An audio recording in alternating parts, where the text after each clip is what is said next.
Hello students, group homomorphism का 17th video. Welcome all of you. आइए शुरू करें। Direct products and isomorphism. इसमें पहले external direct product of groups हम देखेंगे और फिर नेक्स्ट वीडियो में इंटरनल डायरेक्ट प्रोडक्ट की बातचीत करेंगे। External direct product of two groups. Let G1 and G2 be two groups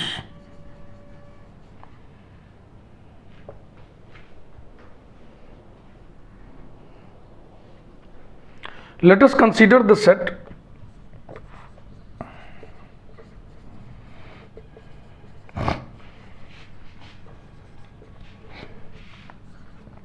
G1 cross G2 is equal to curly bracket ordered pair G1 G2 such that G1 belongs to group G1, G2 belongs to group G2।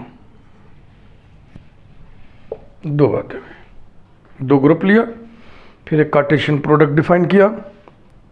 इस set में multiplication कुछ यूं define करता है। Let us define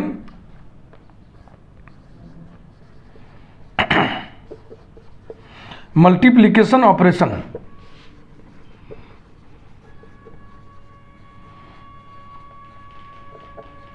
dot in G1 cross G2 as ordered pair G1 G2 dot ordered pair H1 H2 is equal to ordered pair G1 H1 comma G2 H2। ऐसा पहला into पहला कामा दूसरा into दूसरा। ठीक।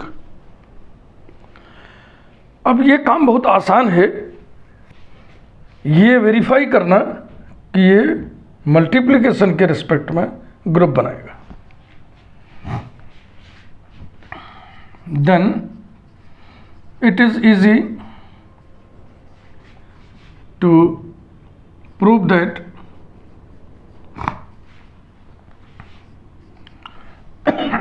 G1 cross G2 dot is a group। Bracket में नीचे ऐसे लिख लो, here G1 cross G2 is termed as external direct product, external direct product of two groups G1 and G2। ये एक्सटर्नल डायरेक्ट प्रोडक्ट। देखो, आपको ग्रुप नहीं पढ़ा रहे हैं, ग्रुप चैप्टर, तो ग्रुप के सारे एग्जाम्स यहाँ इस्टेब्लिश करना मुझे मुनासिब नहीं लग रहा। ये बहुत आसान काम है, बहुत ही आसान काम है। इसको आप खुद करेंगे। यहाँ हम अपने आप को फोकस करेंगे आइसोमॉर्फिज्म पे, कि जो मटेरियल आइसोमॉर्फिज्म से कनेक्टेड है वो यहाँ पे हम ज़्यादा एलिवेट करेंगे। हाँ, दो चीज़ों की चर्चा यहाँ पे हम लोग कर लें, एक तो आइडेंटिटी की और एक इन्वर्सेस की।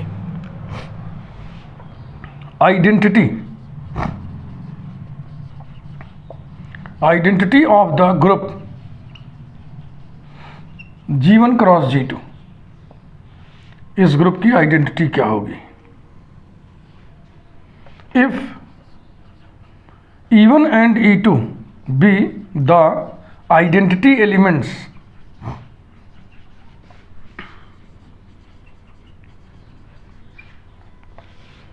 of the groups G1 and G2 respectively, then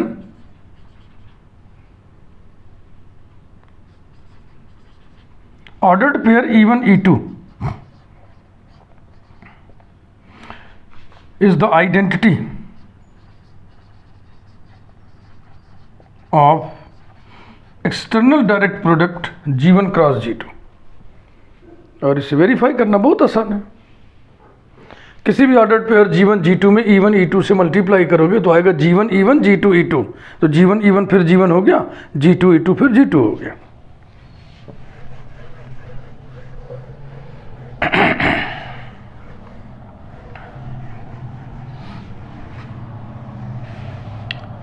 inverses of elements of external direct product G1 cross G2.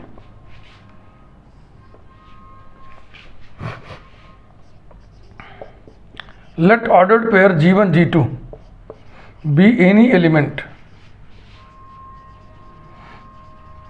of external direct product G1 cross G2, then ordered pair G1 G2 का inverse होगा ordered pair G1 inverse G2 inverse, where G1 inverse and G2 inverse are the inverses of G1 and G2 respectively. ये इतनी basic जानकारी लेने के बाद आइए हम एक थ्योरम पढ़ें जो आइसोमॉर्फिज्म से भी कनेक्टेड है। Theorem number 1,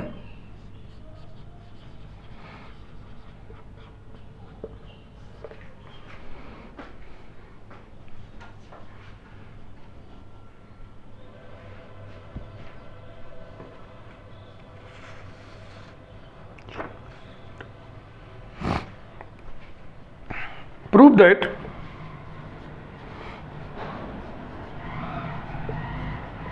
G1 cross singleton E2 is a normal subgroup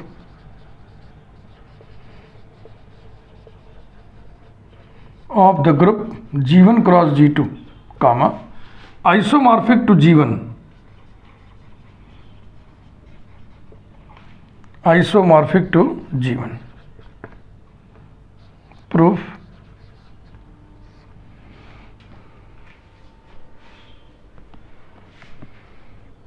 तो सिद्ध करो कि G1 cross singleton E2 G1 cross G2 का नॉर्मल सब ग्रुप है, और सिद्ध करो कि G1 cross singleton E2 is isomorphic to G1। इस तरीके से आइसोमॉर्फिज्म से कनेक्ट हुआ ये। अब नॉर्मल सब ग्रुप दिखाना है तो पहले सब ग्रुप दिखाइए, क्योंकि हमें पहले से तो मालूम नहीं है कि ये सब ग्रुप होता है। ऐसा जब ऐसा लक्षण आवे तो सब ग्रुप भी दिखाना चाहिए, फिर normal sub group normalcy establish करनी चाहिए। पहले हम इस सेट को लिख दें G1 क्रॉस सिंगलेटन E2। अब ध्यान से देखिएगा, G1 क्रॉस G2 का डेफिनेशन याद है ना आपको, कि ये जो सेट बनता है ये उन सभी ऑर्डर्ड पेयर्स का सेट है जिन ऑर्डर्ड पेयर्स के पहले एलिमेंट इसके हों और दूसरे एलिमेंट इसके हों। अब यहाँ पे ये जो दूसरा वाला सेट है G2 की जगह, उसमें सिर्फ एक एलिमेंट है E2। तो ये सेट का स्ट्रक्चर देखो, समझ लो पहले। करली bracket ordered pair G1 comma E2 such that G1 belongs to G1, बस हो गया। सेकंड आर्गुमेंट फिक्स्ड रहेगा ना, क्योंकि इसमें एक ही एलिमेंट है, देयर इज नो वेरिएशन। और निश्चित रूप से ये सबसेट है किसका? ये G1 क्रॉस G2 का सबसेट है। नंबर 1, 3 हिस्सों में इस काम को करते हैं। To prove that G1 cross singleton E2 is a subgroup of G1 cross G2।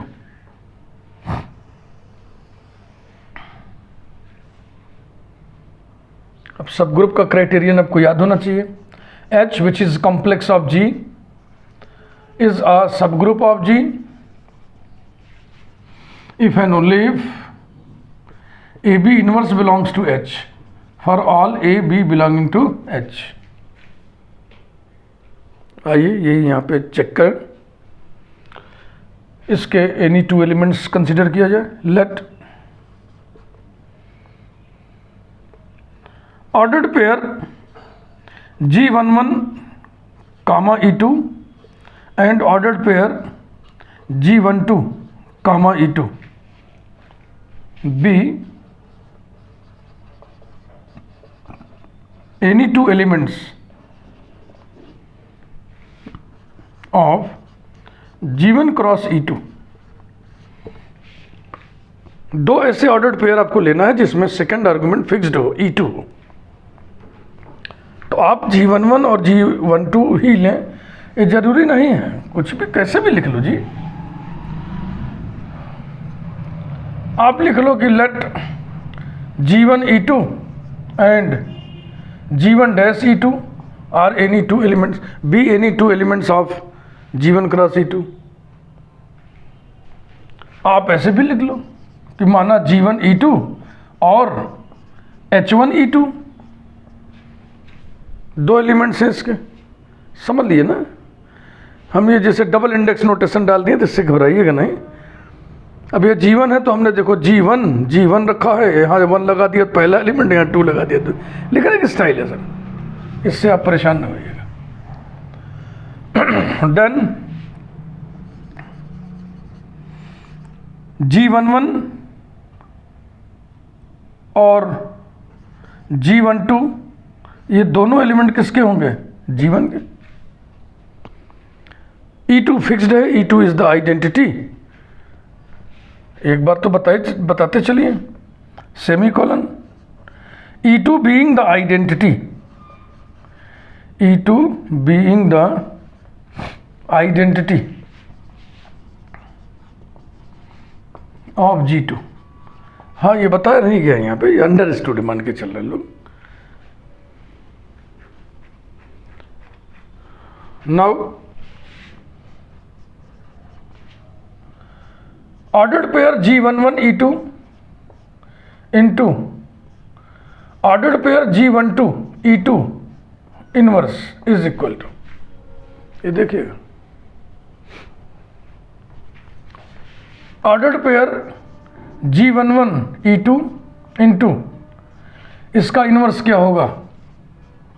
G12 inverse E2 inverse, ये लिखा है inverse, equals to ordered pair G11 E2 into ordered pair G12 inverse और E2 का inverse E2 ही होगा। अब product लीजिएगा तो E2 रहेगा, तो ये आ जाएगा ordered pair G11 G12 inverse कामा E2। क्या ये इसका एलिमेंट होएगा? क्या ये ऑर्डर्ड पेयर इसी जैसा है जिसका सेकंड आर्गुमेंट E2 है और फर्स्ट आर्गुमेंट G1 का एलिमेंट है? First argument G11 G12 inverse G1 में होगा, हाँ, क्योंकि ये G1 में है तो इसका इनवर्स G1 में होगा। फिर दोनों को ऑपरेट करेंगे तो भी G1 में होगा, क्योंकि G1 एक ग्रुप है। तो यहाँ पे लिखिए belongs to G1 cross singleton E2 as G11 G12 inverse belongs to G1। तो ये जो शीर्षक पड़ा था ये काम हो गया। देयरफॉर जनरलाइज कर दीजिए इसको, ordered pair G11 E2 into ordered pair G12 E2 whole inverse belongs to G1 cross singleton E2 for all ordered pair G11 E2 comma ordered pair G12 E2 belonging to G1 cross singleton E2. Hence, G1 cross singleton E2 is a subgroup of G1 cross singleton E2. Sorry, G1 cross G2 ऐसा। अब चलिए prove करें कि G1 cross singleton E2 is a normal sub group of G1 cross G2।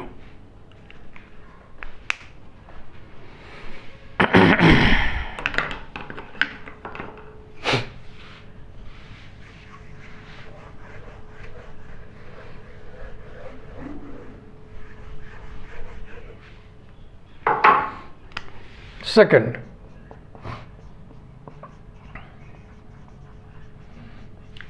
to prove that G1 cross singleton E2 is a normal sub group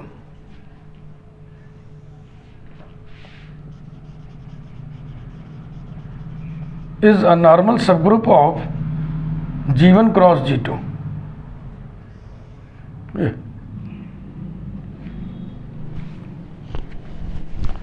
तो normal subgroup के लिए क्या मानदंड है? अ सबग्रुप माने पहले से वो सबग्रुप हो, H is a normal subgroup of the group G if या if and only if जो भी लिख दीजिए, AH A inverse belongs to H for all H belonging to H for all A belonging to G। यानी हमें H का जिसको normal sub group बताना है उसका एक आर्बिट्रेरी एलिमेंट चाहिए। तो लिखिए पहले लेट इसका एक आर्बिट्रेरी एलिमेंट चाहिए। तो इसका आर्बिट्रेरी एलिमेंट हम लिख ले रहे हैं ordered pair G1 E2 be any. हाँ, और मन करे देखो इसको ऐसे भी हम कर सकते हैं, let H equal to be any element. लिखने का सब चौर है, जैसे बढ़िया से बढ़िया लिखना चाहिए। Be any element of G1 cross singleton E2 and let a के नाम पर हमें ग्रुप का एक आर्बिट्रेरी एलिमेंट चाहिए। अब ग्रुप का आर्बिट्रेरी एलिमेंट आपको लेना है G1 क्रॉस G2 का। अब G1 यहाँ इस्तेमाल हो चुका, तो फिर G1 कैसे इस्तेमाल करें? तो या G1 डैश G2 डैश करके ले लो, या ऐसे ले लो A1 comma A2 be any element of G1 cross G2। Then ये जो स्मॉल G1 है और ये जो स्मॉल A1 है, ये दोनों कैपिटल G1 के एलिमेंट होंगे, सेमीकोलन। और ये जो स्मॉल A2 है ये कैपिटल G2 का एलिमेंट होगा। और E2 के बारे में आपने सूचना दिया ही था कि E2 being the identity of the group G2।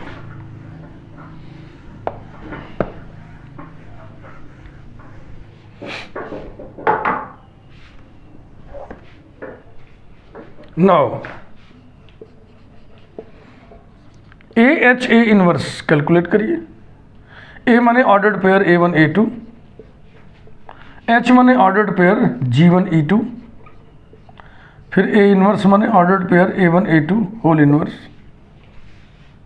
Equals to ordered pair इसका आपस में गुणा कर लिया जाए A1 G1 कामा A2 E2 और इनटू इसका इन्वर्स क्या होगा A1 inverse A2 inverse equals to फिर मल्टीप्लाई करिए A1 G1 A1 inverse comma A2 E2 A2 inverse equals to ordered pair A1 G1 A1 inverse comma देखो A2 E2 मिलके हो गया A2 और फिर A2 A2 इन्वर्स मिलके हो गया E2। तो स्टेप बचाने के लिए ऐसे कर दे रहा है ना E2। ये ऑर्डर्ड पेयर इसका होगा तब जब इसका पहला आर्गुमेंट G1 में हो। तो क्या इसका पहला आर्गुमेंट G1 में होगा? बिल्कुल होगा। A1 G1 में है तो A1 का इन्वर्स भी G1 में होगा। तो A1 G1 A1 इन्वर्स ये तीन के तीनों G1 के एलिमेंट हैं। तो आप वहीं बगल में लिख दो belongs to G1 cross singleton E2 because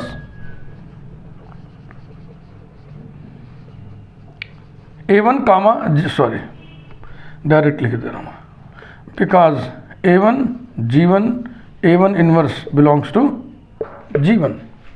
हो गया, ये सब है ये इशारा। देखो इधर जो लॉजिक लिखना होता है तो यहाँ जगह भर जाती है, तो फिर हम इधर आते नीचे लाइन बदलते हैं। तो इस लाइन बदलते समय लॉजिक लिखते समय इसके इधर नहीं आइए, यही खूबसूरती है लिखने का। ये जो बराबर का चिन्ह चल रहा है ना एक सीधे में, पता चला बिकॉज आपने यहाँ लिख दिया तो फूहड़ लगता है। तो आपने दिखा दिया AH A inverse belongs to G1 cross E2। for any A belonging to G1 cross G2 for any H belonging to G1 cross E2। तो इसको जनरलाइज करो, कंक्लूड करो। 10 AHA inverse belongs to G1 cross singleton E2 for all H belonging to G1 cross singleton E2 and for all A belonging to G1 cross G2। Hence, G1 cross singleton E2 is a normal subgroup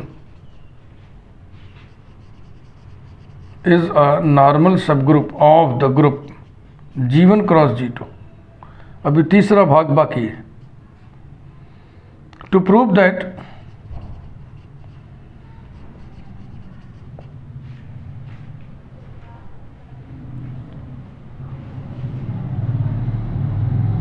G1 cross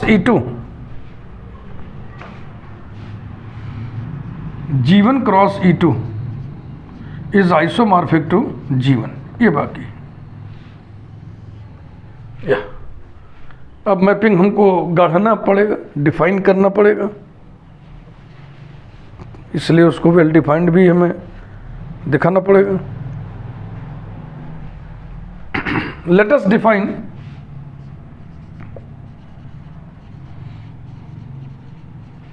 correspondence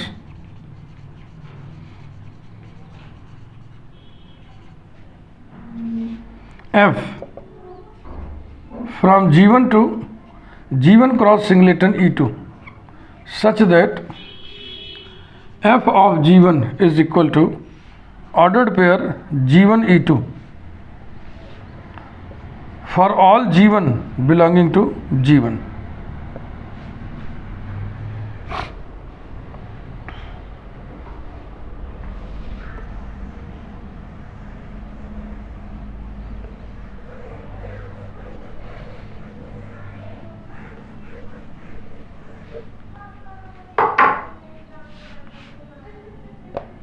Then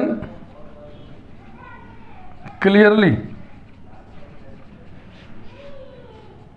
F is a well-defined mapping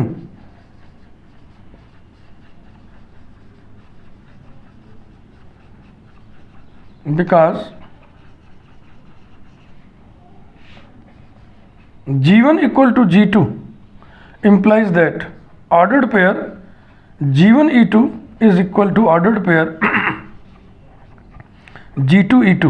ठीक है ना। देखो ये दोनों बराबर कब होते हैं? जब पहला पहले के बराबर और दूसरा दूसरे के बराबर। दूसरा चूंकि दूसरे के बराबर है ही है, इसलिए बराबरी के लिए क्या जरूरी है? G1 G2 के बराबर हो जाए।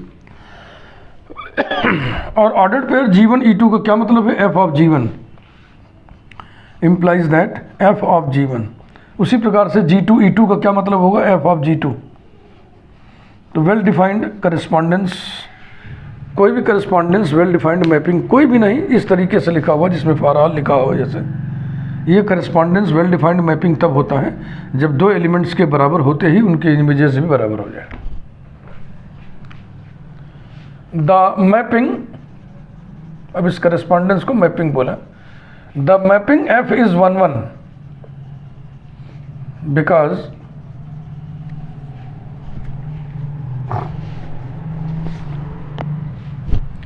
दो इमेजेस के बराबर होते ही प्री इमेजेस बराबर हो जाए, corresponding pre images. F of G1 equals to F of G2 implies that F of G1 का मतलब ये लिखा हुआ है ordered pair G1 E2 is equal to ordered pair G2 E2। चूंकि E2 फिक्स्ड है, बराबर ही है, तो ये इसके बराबर होगा G1 इक्वल टू G2। ये F of G1 equal to F of G2 ने इंप्लाई कर दिया G1 equal to G2। The mapping F is onto because to each ordered pair G1 E2 belonging to G1 cross singleton E2 there exists G1 belonging to G1 such that f of G1 is equal to ordered pair G1 E2। 1 1 हो गया, N2 हो गया, homomorphism भी दिखा दें। Also F is a homomorphism because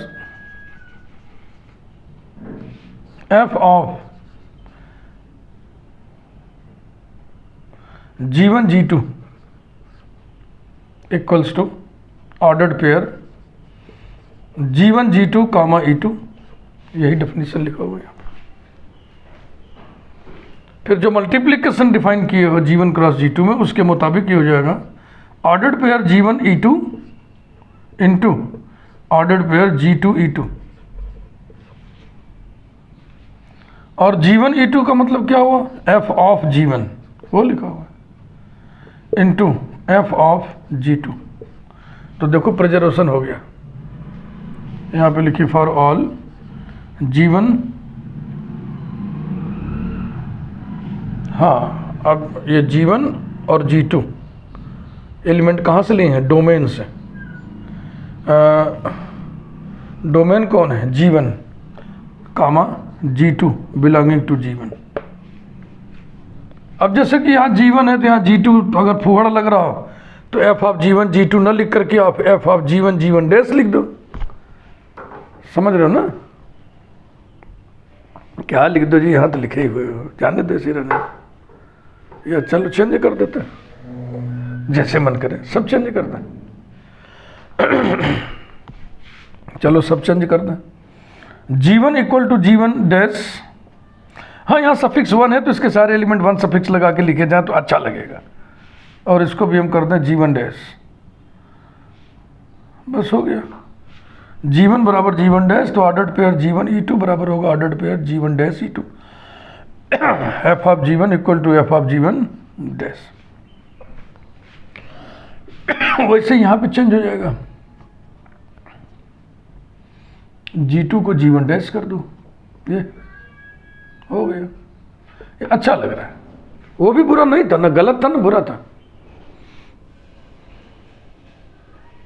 दिमाग में ये है ना, जैसे कि G1 के जो भी एलिमेंट ले तो 1 सफिक्स लगा के लिखें, बस इतनी सी बात। देख लो कहीं कुछ गड़बड़ तो नहीं, सब ठीक कर दिया हमने, बिल्कुल ठीक है। अब यहाँ पर भी ये तो ठीक ही है।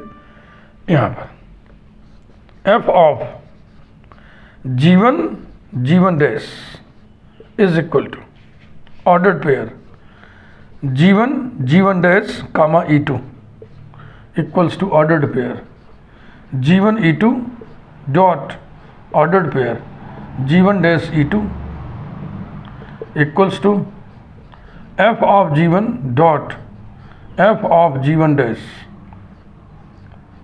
For all G1 G1 dash belonging to G1। 10 देखो F11 ऑनटू होमोमॉर्फिज्म, इसका मतलब ये आइसोमॉर्फिज्म है। 10 F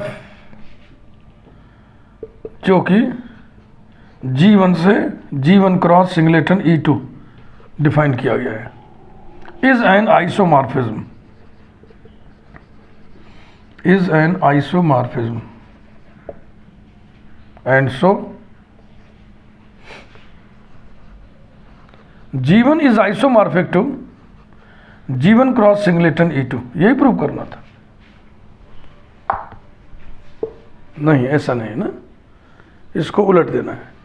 देखो जो रिलेशन ऑफ आइसोमॉर्फिज्म होता है वो इक्विवेलेंस रिलेशन होता है, तो सिमेट्रिक भी होगा ना। तो this is isomorphic to this means this is isomorphic to this. चलो यही 1-2 लाइन और लिख दिया जाए। डायरेक्ट भी आप लिख सकते थे, लेकिन ठीक है 2 लाइन लिख दोगे तो कुछ नहीं घटेगा। We know that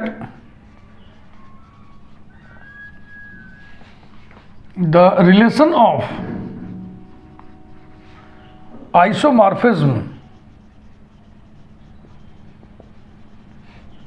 is an equivalence relation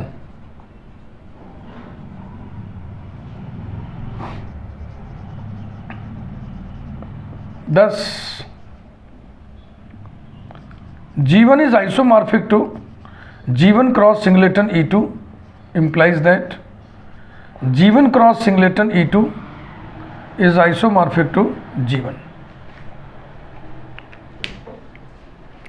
यही पूरा काम आपको करना था।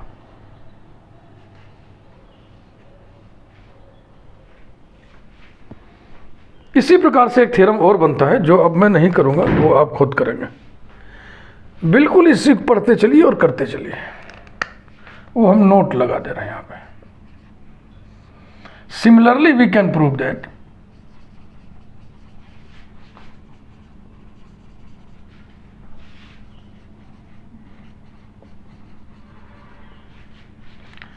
singleton E1 cross G2 is a normal subgroup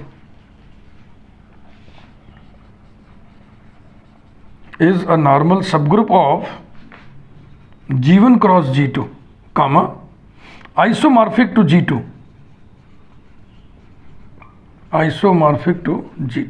ये इसे आप खुद लिखेंगे।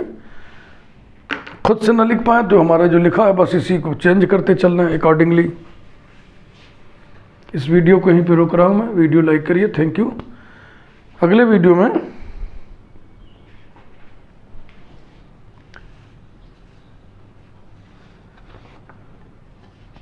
इंटरनल डायरेक्ट प्रोडक्ट की बातचीत हम लोग करेंगे।